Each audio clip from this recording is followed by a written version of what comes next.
이사야 선지자를 통해서 예언하신 오늘 이사야 9장의 말씀이 마태복음 4장에 인용이 되면서 예수님께서 스불론 땅, 납달리 땅, 요단 저편 해변길과 이방의 갈릴리, 그 지역에 이제 예수님이 오셨습니다.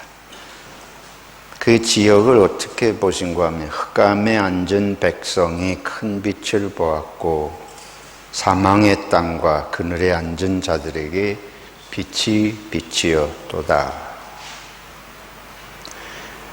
이 갈릴리 지역은 이스라엘에서 가장 낙후된, 경제적으로 환경적으로 어려운 그런 지역입니다.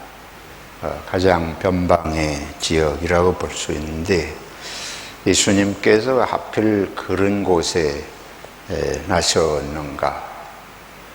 예수님이 예루살렘에 나셔서 거기 정치, 종교, 문화의 중심지인데 거기서 자라시고 활동하시면 뭔가 이루실 수 있으실 것 아닌가?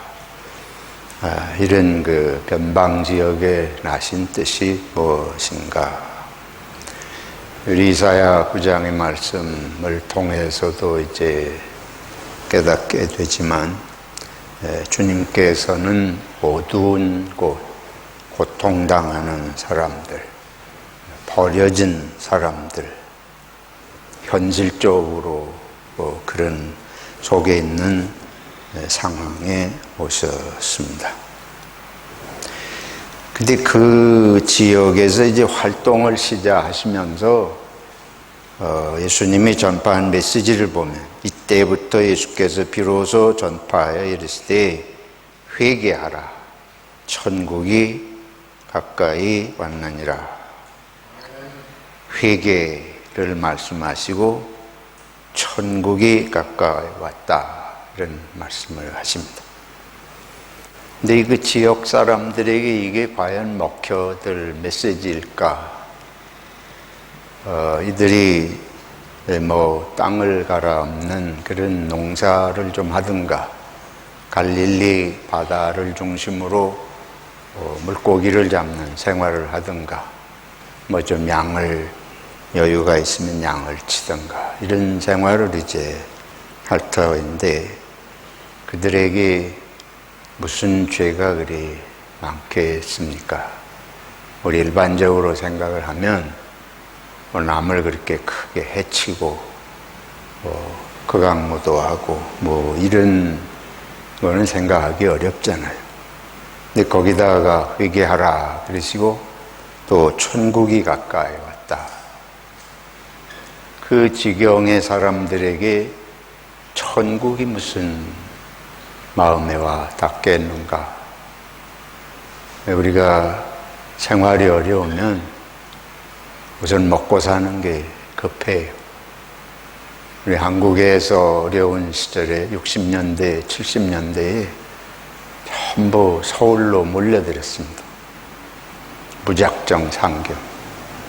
젊은이들이, 여자들이, 남자들이 먹고 살려면 서울 가야 된다. 서울도 가보지도 않았으면서 무조건 기차 타고 서울역에 내려서 어떻게 살 길을 찾아보려고. 그러니까 우선 먹고 살고 살아남아야 되고, 그런 상황에서 천국이 가까이 왔다. 별로 귀담아 들리지 않을 것 같습니다. 제가 여러 해 전에 중국의 그 목단강 지역에서 일주일간 우리 신학생들을, 이미 전도사로 여러 지역 교회에서 사역하는 사람들을 놓고 한 일주일 신학교육을 할 때에 그 주변에 교회들이 동네마다 있어요. 차를 타고 한 20분, 30분 가면 동네마다 교회가 있는데 전부 한국에서 조선족들에게 세워준 교회입니다. 아주 교회 건물들이 아주 그럴듯하게 잘 지었습니다. 우리 저 소예배당보다 더 큰 곳도 있고, 그런데 그 교회가 하나도 예외 없이 다 텅텅 비었습니다. 그리고 심지어는 거기 뭐 교회 지킨다는 사람이 예배당에 사람이 없어서 그런지 예배당에 고추 널어서 말리고 주변에는 풀이 우거지고, 왜 이렇게 예배당들이 왜 이렇게 됐는가? 한국 교회가 그 예배당들을 지어줄 때는 그 지역에 교인들이 넘쳤다는 거예요. 150명, 200명씩 모여들고 했었는데 이제 아무도 없어요. 다 돈 벌려고 한국에 갔다는 거예요. 지금은 이제 또 좀 상황이 달라졌을지 모르지만은 먹고 사는 게 중요한 상황에서는 천국이 관심이 없습니다. 귀에 잘 들리지 않아요. 이게 예수님께서 현실 감각이 없으신가? 회개하라 그러고 천국이 가깝다 그러고. 저 여러분이 그런 상황에 있으면 어떨 것 같아요? 우리한테 와가지고 자꾸 회개하라. 내가 뭘 회개하란 말이냐? 회개할 놈들은 전부 예루살렘에 정치하는 놈들, 잘 먹고 잘 사는 놈들이 할 일이지, 우리 보고 뭐 자꾸 회개하라고 그러시냐. 그 다음에 이제 예수님께서 그 갈릴리 해변에 다니시다가 제자를 부르시는 장면이 나옵니다.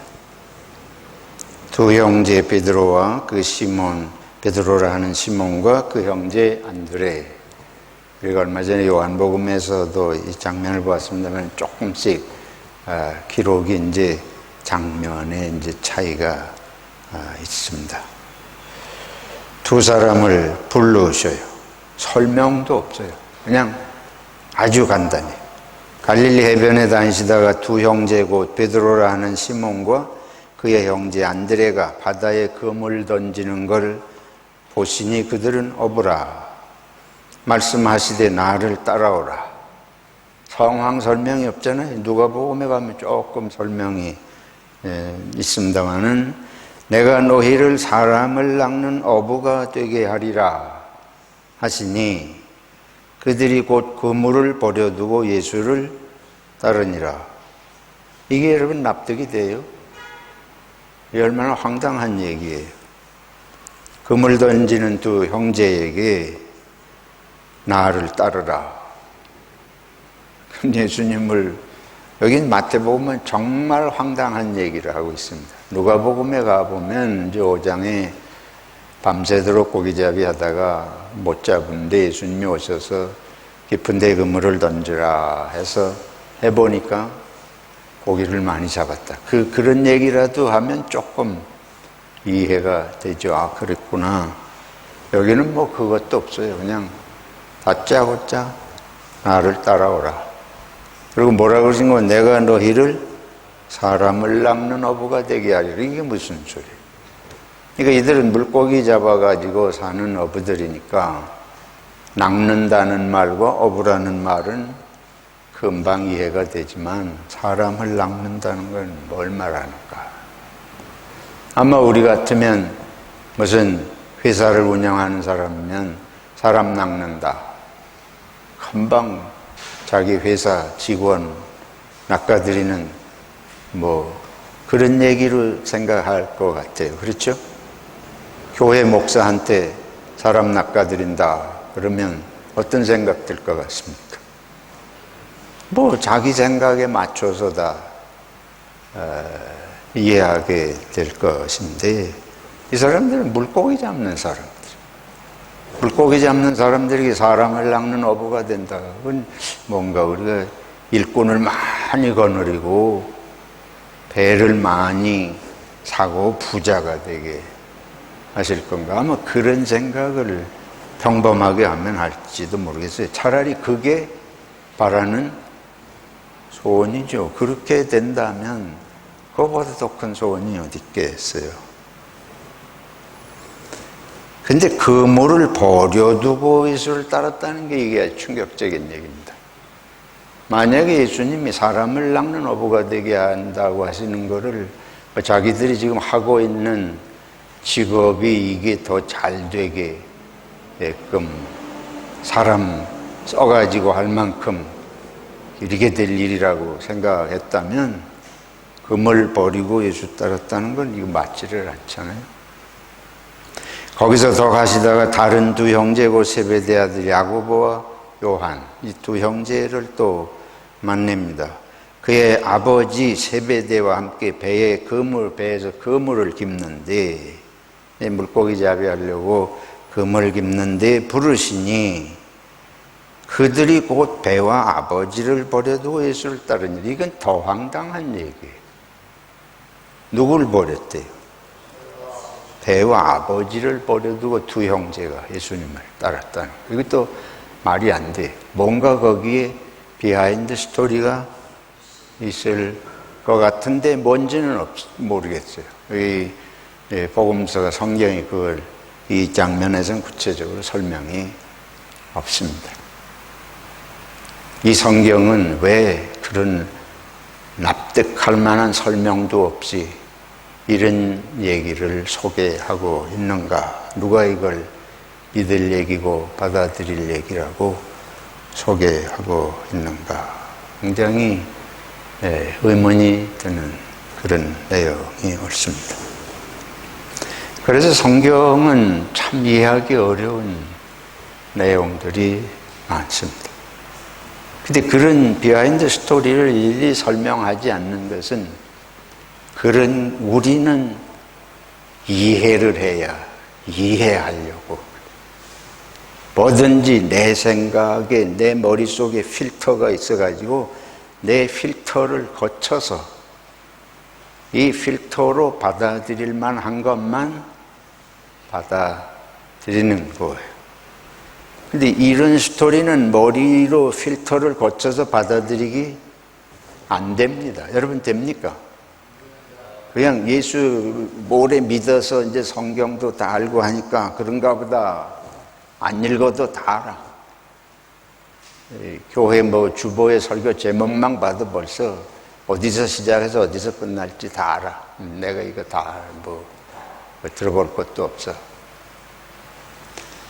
그런 상황이 아니고 이게 처음 이런 메시지를 이 성경을 읽을 때에 이게 이해가 안 되는 거예요. 저 사람들이 어떻게 된 사람들이야?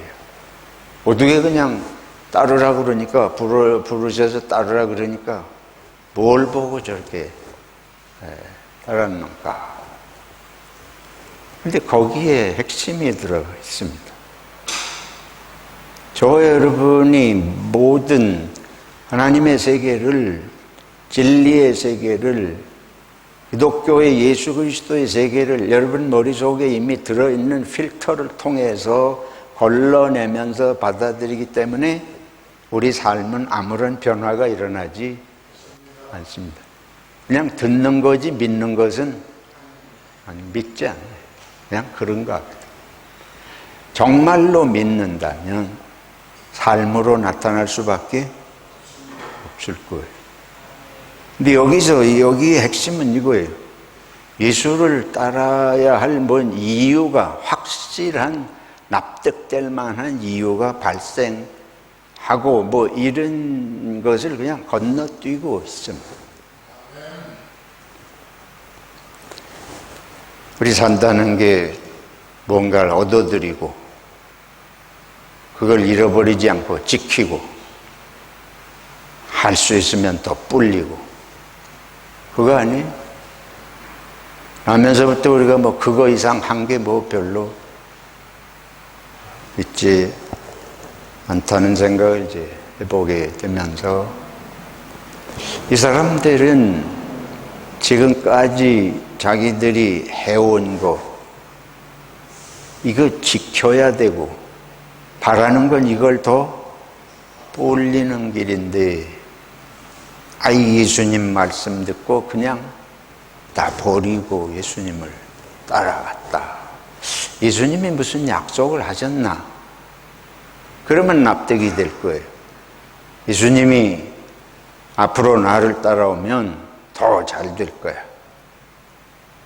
이거를 버리면 이거보다 상상도 못할 더 엄청난 걸 돌려줄 거야. 그러면 또 좀 솔깃해가지고 이해가 되죠. 그러니까 이 사람들이 뭔가 여기 언급은 없지만 뭔가 그런 게 약속이 됐나? 예수님의 그런 걸 약속을 했나? 이런 생각도 해보게 되죠. 우리는 항상 의심하잖아요. 그냥 믿지 않고 항상 의심해요. 항상 뒤에 뭐가 있을 것 같아요. 그냥은 일어날 일이 없다. 그러니까 그런 거를 좀 생각을 해보게 되는데, 자, 이런 식으로 우리가 신앙의 세계를 이제 이렇게 우리들이 발달한 머리를 가지고 또 우리들이 해온 그동안의 경험을 가지고 얻어들이고 지키고 뿔리고 뭐든지 그런 마음으로 생각을 할 때에 이거는 좀 허망한 얘기, 허황된 얘기, 과장된 얘기처럼도 보이고, 요런 단계를 못 벗어나면 10년, 20년이 지나도 여전히 얻어들이고 지키고 뿔리는 거 이상을 넘어가기가 어렵습니다. 저희가 우리 교회 처음 시작할 때에 어떤 다른 교회 다니시던 분이 부부가 밤에 저를 찾아왔습니다. 있는 그대로 얘기, 과장 1%도 안 하고, 목사님 장로를 두실 겁니까?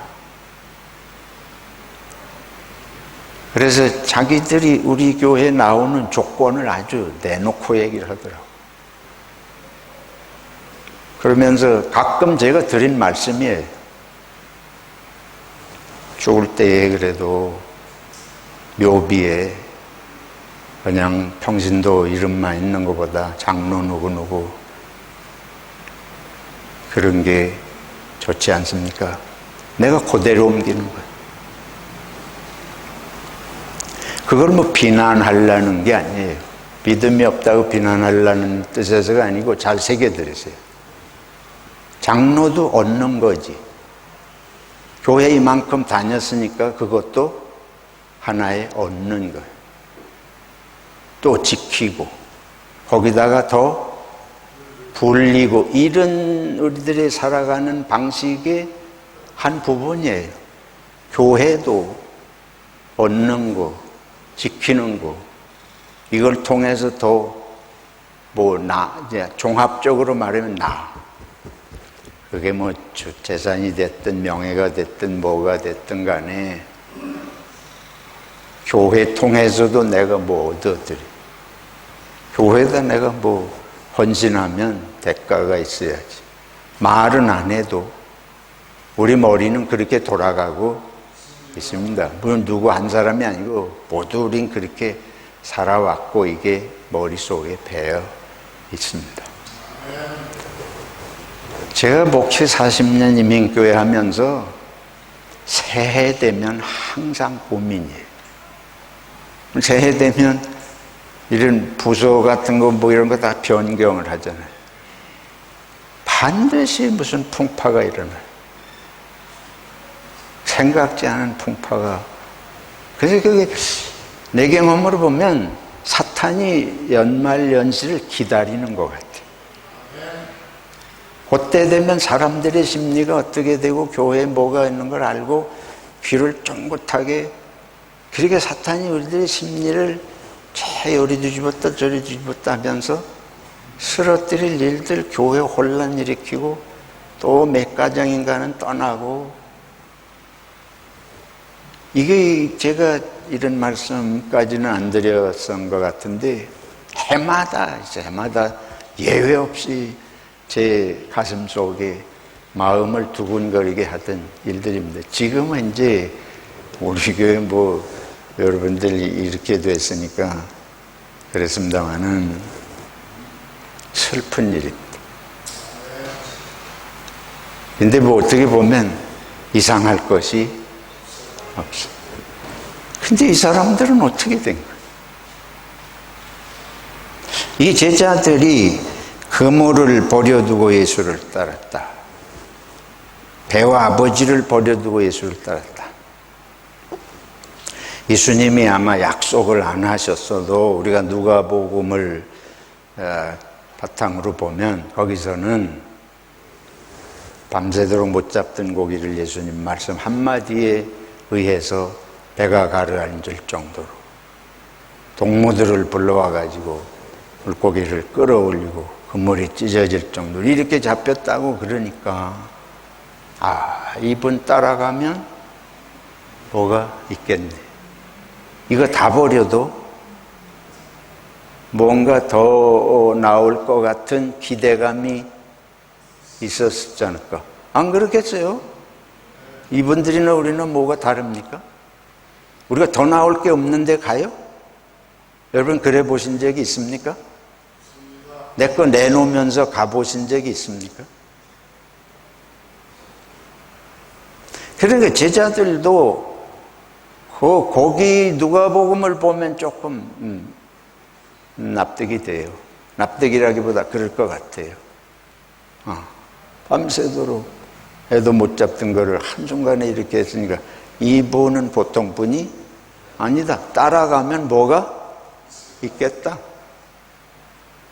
그래서 예수님을 절절절 따라다니지. 표현이 우리 사도님들을 이렇게 표현해서 죄송합니다만은 이제 저 같은 일은 참 보잘것없는 인생의 마음으로 보면 그랬을 것 같은 마음이 들어요. 정말 실제로 따라다니다 보면 예수님 따라다니면서 예수님 마음에 든 적이 별로 없는 것 같아요. 항상 믿음이 적은 자들아 뭐 예수님 그러시고, 또 예수님이 예루살렘에 가실 때는 예수님은 십자가에 돌아가시러 가시는데 누가 높으냐, 누가 예수님 좌우편에 가서 앉을 거냐, 이것만 가지고 싸우고 있었다는 얘기 같은 거 보면 별로 그런 데서 초월해가지고 어떤 깨달음이 와서 따른 것 같지는 않습니다. 뭐 전혀 그렇게 또 말씀드리기도 어려운 뭔가 이렇게 양면성, 뭔가 놀라운 깨달음이 있으면서도 또 한편은 현실적으로 놓지 못하는 이런 것이 공존한 3년의 생활이 되셨을지 모르겠다, 이런 이제 생각을 해 봅니다. 그런데 예수님께서 그걸 다 아시죠. 그걸 뭐라고 그러신 게 아니고 우리의 모습이 그런 걸 아시고 어쨌든 부르셨어요. 하여튼 그런 뭐 생각이 좀 더 나올 게 있다고 생각을 해서 그랬든 안 했든 중요한 거는 이제는 물고기 잡는 게 아닌 길을 가는 것만은 틀림없잖아요. 아주 근원적으로 속이 완전히 뒤집어지진 않았다 그러더라도 예수님이 부르시는 길이 뭔가 다른 것이 있다고 하는 확신은 있기 때문에 따른 줄로 믿습니다. 그래서 이게 일순간에 온전히 뭐 이렇게 천국적인 사고나 뭐 확신이나 이런 게 있었진 않다고 하더라도 어떤 변화가 있었던 거는 분명해요. 이런 변화와 전환의 역사가 없이는 버릴 수 없습니다. 그래서 이 지점이 중요해요. 그리스도의 제자가 된다고 하는 것은 어떠한 경험이나 깨달음을 통해서든 지금까지 얻어들이고 지키고 불리려고 했던 것을 버리고 포기할 수 있는 어떤 지점이 있어야 그리스도의 길로 일단은 갈 수 있다 하는 것입니다. 요거 아무것도 안 버리고 하려고 그러면 갈 수 없어요. 이것도 다 싸질머지고 이렇게 가려고 그러면 이건 절대로 따라갈 수 없는 길입니다. 그래서 저와 여러분들이 예수 그리스도를 따르는 여러 가지 경험과 전환의 계기들이 계셨을 텐데, 그게 바로 하나님께서 심령의 은혜를 주시고 감동하셔서 이 비약이라고 할 수 있는, 하나의 도약이라고 할 수 있는 어느 순간을 통과하면서 그리스도의 길로 접어들게 된 것입니다. 그런데 한 번 버린 것으로 끝나지 않습니다. 이게 문제. 여기 배와 그물을, 때로는 아버지를 버린다고 하는 이것은 그리스도인의 삶에 일생 지속되는 일일 수밖에 없습니다. 왜 그런가 하면 천국을 얘기하시잖아요. 천국은 이 세상하고 다르니까. 여기 회개하라 이러면 우리는 자꾸 어떻게 생각하는 거면, 회개하라 그러면 잘못됐으니까 잘못을 인정하고 반성하고 고치라, 죄를 짓고 악하니까 돌이키라, 이 생각부터 퍼뜩 들기 때문에 나는 뭐 그렇게 회개할 만한 게 없어. 이 회개라는 말만 들어도 우리들이 별로 달갑지 않습니다. 요즘 회개라는 설교 자체가 거의 들어보기 힘들어요. 그런 시대가 아닙니다. 누구도 누구에게 잘못을 지적하는 시대가 아니에요. 여러분 심리학을 배워보세요. 상담 심리를 배워보세요. 가장 어리석은 게 뭐라 그래요? 회개하라 그러는 것처럼 어리석은 게 없는 거예요. 그건 아주 무식한, 가장 무식한 방법이에요. 그때 예수님께서 들어주고 어루만지고 위로하고 스스로 깨달아서 힘이 나도록 이래도 될까 말까인데, 이거를 그냥 메시지를 한 단어로 회개하라, 천국에 가까웠다.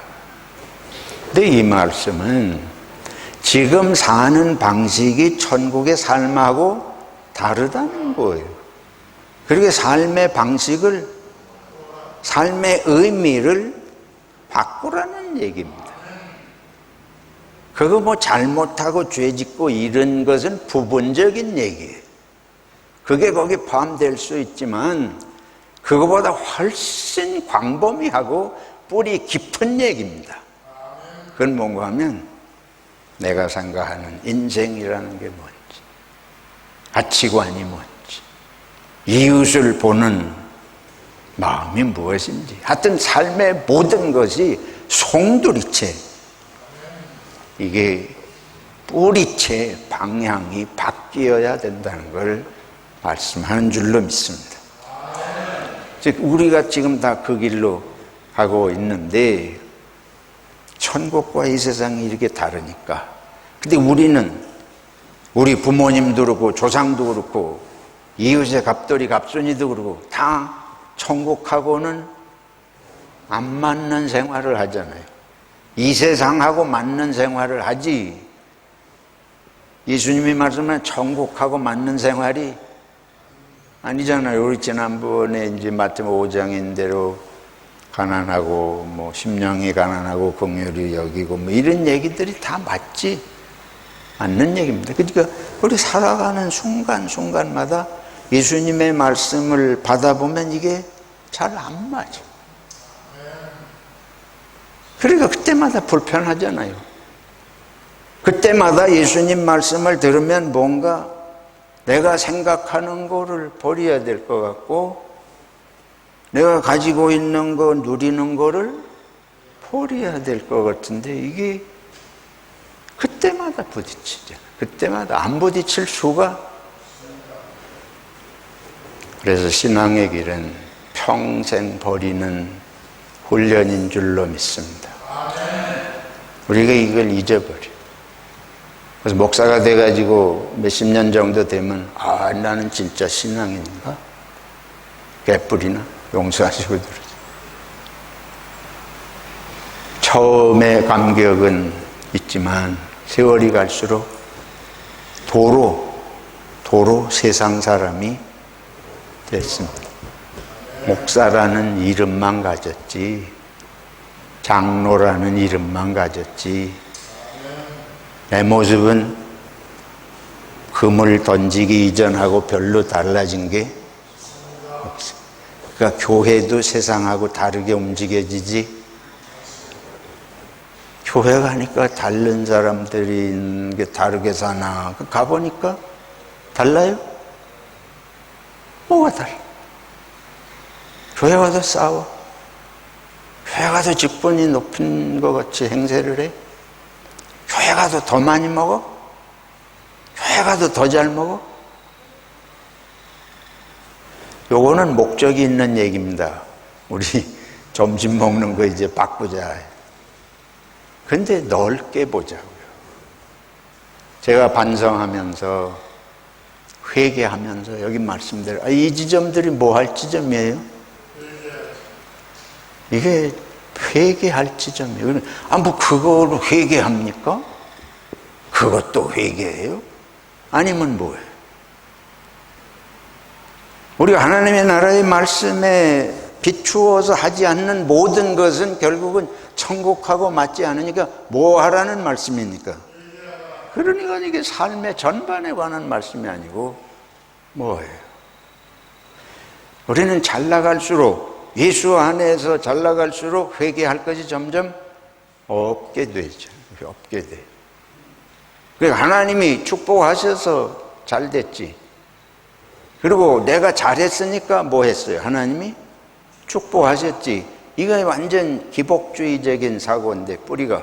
그러니까 예수 믿고 교회 다니면서 잘 된 사람은 회개할 거리가 별로 없어요. 회개 잘 안 하게 됩니다.